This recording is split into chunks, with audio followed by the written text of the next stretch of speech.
Bismillahirrahmanirrahim. Assalamualaikum warahmatullahi wabarakatuh.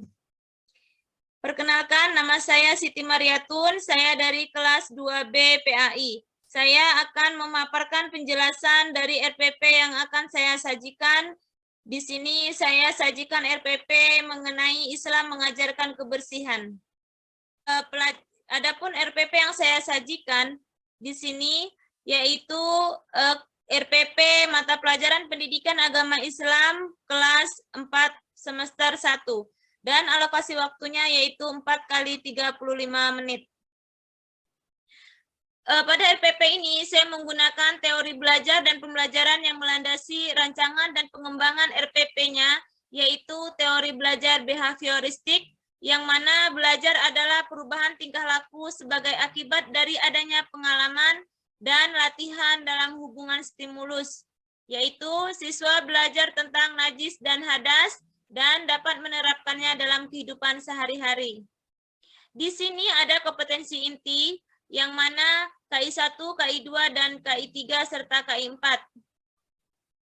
Adapun kompetensi dasarnya pada RPP saya yaitu 3.14 yaitu kompetensi dasar pengetahuan yaitu memahami tata cara bersuci dari hadas kecil sesuai ketentuan syariat Islam.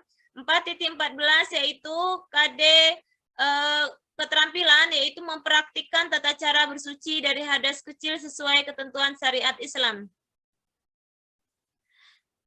Pengembangan pembelajaran terkait dengan rumusan IPK ini berasal dari KD dari taksonomi Bloom, yang mana IPK saya memiliki indikator pencapaian kompetensi yaitu 4 indikator, yaitu menjelaskan arti najis dan macam-macamnya, yang kedua menjelaskan tata cara menyucikan najis, yang ketiga menjelaskan macam-macam hadas dan cara menyucikannya, dan keempat mempraktikkan tata cara bersuci menyucikan najis. Sedangkan tujuan pembelajaran yang mengacu dan diambil dari indikator berdasarkan konsep ABCD dan sudah menggunakan pendekatan tepat karena pada penyajian materi menggunakan PowerPoint slide. Sedangkan pada materi ini saya juga menggunakan problem basic learning, yaitu peserta didik mencari solusi atau pemecahan pada masalah dalam diskusi kelompok nantinya. Selanjutnya, adapun tujuan pembelajaran saya yaitu yang pertama, peserta didik dapat menjelaskan pengertian najis dan macam-macamnya. Yang kedua, peserta didik memahami tata cara menyucikan najis. Yang ketiga, peserta didik dapat menjelaskan hadas dan cara menyucikannya. Yang keempat, peserta didik dapat mempraktikkan tata cara bersuci menyucikan najis. Adapun peserta didik ini termasuk dari audiensnya dan menjelaskan, nanti peserta didik dapat mampu menjelaskan, dapat memahami pengertian dari najis, dapat memahami tata cara menyucikan najis, ini termasuk behaviornya. Adapun kondisinya nanti peserta didik akan melakukan diskusi dan selanjutnya berharap tujuan pembelajaran ini berjalan dengan baik. Adapun pada materi ajar sudah ada di RPP di sini materi ajarnya yaitu tentang Islam mengajarkan kebersihan. Siswa nanti pada hal tersebut RPP ini menggunakan pendekatan scientific learning yang mana peserta didik akan mengamati gambar ini dan guru akan menanyakan kepada peserta didik apa yang telah mereka amati. Selanjutnya pada materi selanjutnya yaitu membaca surah Al-Baqarah. Di sini guru akan meminta kepada salah satu dari peserta didik yang mampu untuk dan berani tampil membaca surah Al-Baqarah pada PowerPoint slide. Sedangkan adapun media yang saya pakai pada gambar-gambar seperti ini, saya menggunakan media laptop, LCD, proyektor, PowerPoint slide, yang mana pada materi-materi seperti ini perlu pengamatan.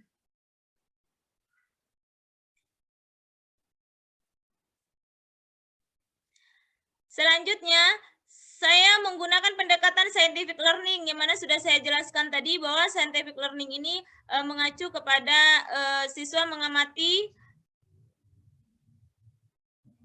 menanya, mengkomunikasikan, dan mempresentasikan nantinya pada tugas kelompok. Sedangkan model pembelajaran, pendalaman dan penguasaan materi ajar secara bermakna, yaitu apa yang dimaksud dengan najis, nanti sudah ada pengertiannya dari najis.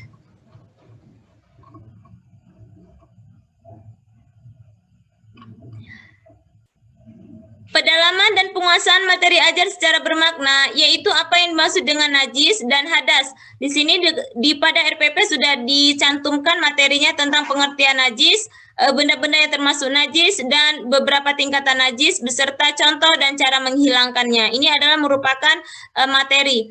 Dan di sini juga cara menghilangkannya bentuk pada ada air mutlak yang mana dijelaskan di sini pada air mutlak. Dan lebih detailnya lagi, saya akan menjelaskan kembali nanti di sini telah dijelaskan pada RPP bahwa pada PPT maksud kami tujuan pembelajarannya gambar surah Al-Baqarah di sini ya, di sini ada pengertian dari najis, benda-benda yang termasuk najis, bagian dari najis,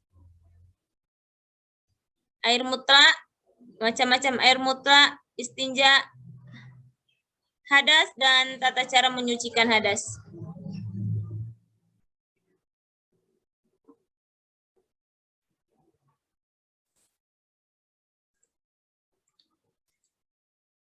Di sini sudah kami jelaskan. Selanjutnya kami akan menjelaskan tentang pendekatan yang mana saya menggunakan pendekatan scientific learning dan model pembelajarannya saya menggunakan model discovery learning.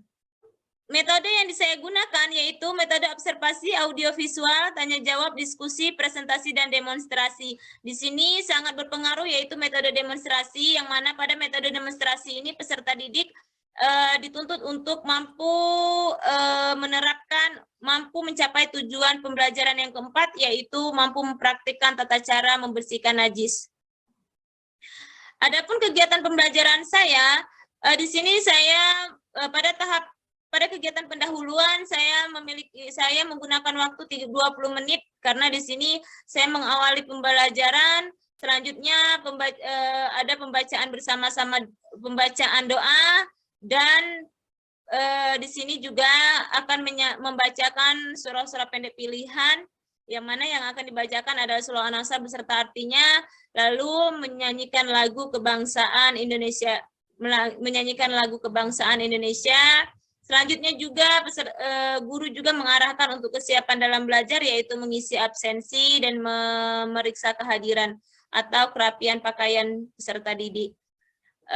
Selanjutnya pada kegiatan pendahuluan ini, guru juga melakukan persepsi, memotivasi, dan menyampaikan kompetensi dasar, indikator dan indikator pencapaian dan tujuan pembelajaran. Adapun pada kegiatan inti, ini saya lakukan selama 110 menit. Di sini ada mengamati di sini adalah mengamati gambar dan mengamati serta mengeksplorasikan surah Al-Baqarah ayat 222. Adapun di sini yaitu menanya di sini guru memotivasi peserta didik untuk mengajukan pertanyaan tentang makna bersih itu sendiri. Dalam kegiatan inti pun di sini akan membentuk kelompok, yaitu berisikan tugas, yang mana pada kelompok ini akan mendiskusikan serta mengkomunikasikan atau mempresentasikannya nanti di depan kelas. Selanjutnya pada kegiatan inti juga ada mempraktikkan tata cara membersihkan najis, dan terakhir pada kegiatan inti ini ada peserta didik melakukan tes tertulis yaitu LKPD. Nah, dalam LKPD ini di dalam LKPD ini terdapat 2 LKPD. Yang pertama yaitu LKPD untuk di dalam kotak.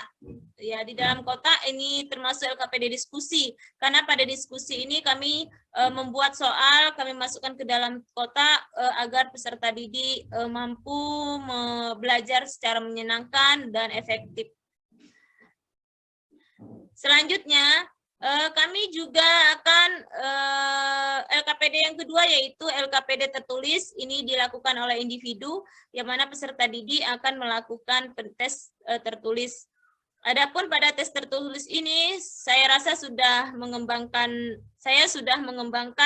HOTS, yaitu menganalisis pada level C4, anak akan berpikir kritis tentang soal-soal LKPD yang saya berikan.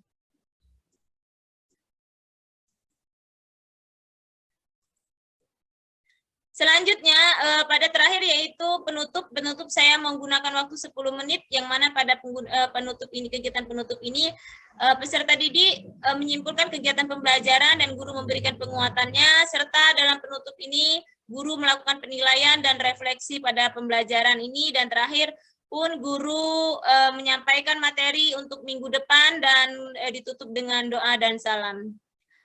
Di sini juga ada pun instrumen dan teknik penilaian yang tadi sudah saya jelaskan, ada tes lisan dan tes tertulis, serta untuk kompetensi dasar 3.14 pengetahuan itu ada tes lisan dan tes tertulis, sedangkan untuk kompetensi dasar keterampilan yaitu mempraktikkan tata cara bersuci, saya menggunakan teknik penilaian praktek. Analisis hasil penilaiannya berikut.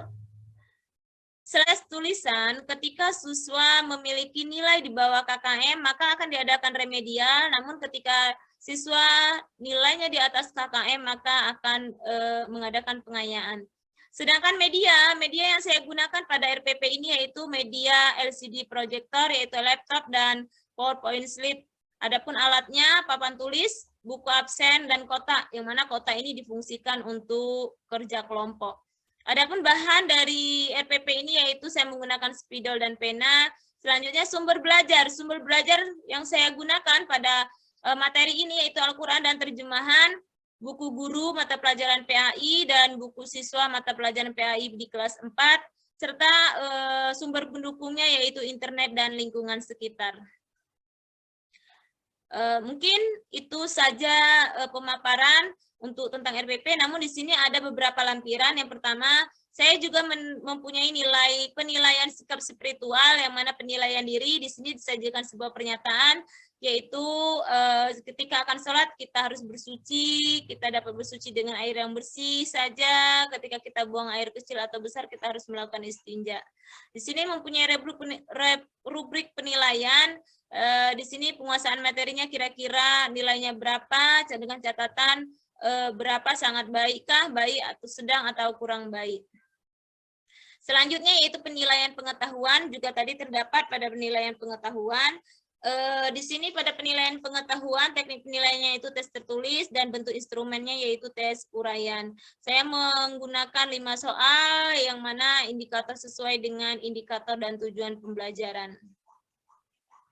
Adapun skornya ini sudah kategorinya sudah saya cantumkan pada kolom berikut. Sedangkan rubrik penguasaan materi pun sudah ada pada kolom pada peserta didik, kategorinya kira-kira amat baikkah dalam penguasaan materi. Jika amat baik, maka jika jawaban peserta didik jelas serta lengkap dan sesuai dengan indikator, maka nilainya amat baik. Dan selanjutnya. Selanjutnya pun di sini saya juga menggunakan penilaian keterampilan, yaitu indikatornya mempraktikkan tata cara bersuci menyucikan najis, karena dalam praktik pembelajaran ini harus memiliki waktu yang panjang. Saya menggunakan 110 menit dalam kegiatan inti, itu sudah menunjang sekali. Maka dari itu saya ketika menggunakan penilaian keterampilan, saya menilai itu per kelompok. Jadi dalam penampilan keterampilan ini dikerjakan secara kelompok.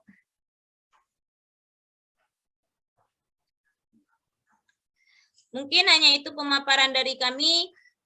Mohon maaf jika ada kesalahan. Kami akhiri. Wassalamualaikum warahmatullahi wabarakatuh.